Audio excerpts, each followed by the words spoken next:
अंग्रेजी में लॉयर्स को मजाक में लायर्स भी बोलते हैं, लेकिन ये कांग्रेसी नेताओं पर एकदम सटीक बैठता है।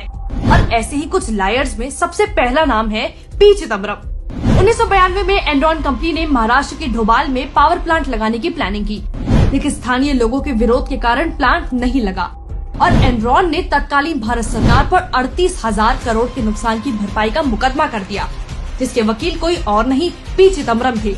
सोचिए, एक भारतीय नागरिक होते हुए भी क्या आप अपने देश के खिलाफ केस लड़ेंगे?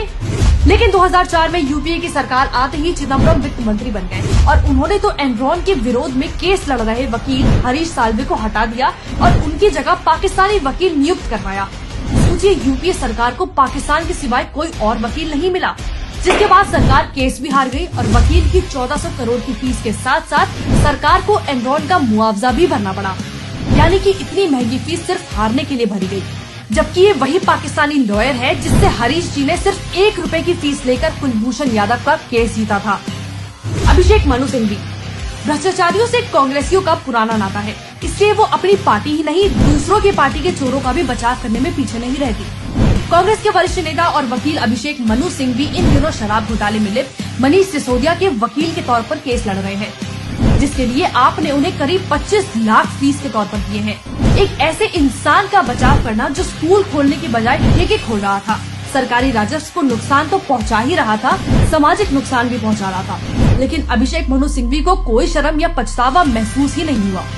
सलमान खुर्शीद, ये महाशय कितने बड़े देश विरोधी है, इसका अंदाजा आप इसी बात से लगा सकते हैं कि इन्होंने कोर्ट में आतंकी संगठन सिमी का बचाव किया था, बावजूद इसके कि यूपीए सरकार ने सिमी को बैन किया था।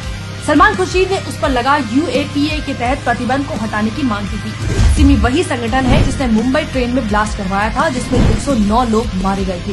वैसे जब इसके पास कोई केस नहीं होता तो ये हिंदुओं की आस्था को ठेस पहुंचाने के लिए हिंदुत्व की तुलना आईएसआई या बोको हरम से करता है। कपिल सिब्बल कोर्ट में 3 तलाक का बचाव करते हैं या पीएफआई जैसे संगठन के लिए लड़ते हैं। इलाहाबाद कोर्ट में अवैध मस्जिद का बचाव करते हैं, लेकिन राम मंदिर के विरोध में खड़े हो जाते हैं। चंद पैसों के लिए ये इंसान हर उस मुद्दे में दिखाई देता है जो सामाजिक तौर से गलत है। सिर्फ यही नहीं, कभी ये चोरों को बचाने के लिए दलीलें पेश करते हैं, कभी वामपंथियों को, और तो और हिजाब विवाद की पैरवी करने में भी इनको शर्म नहीं आती।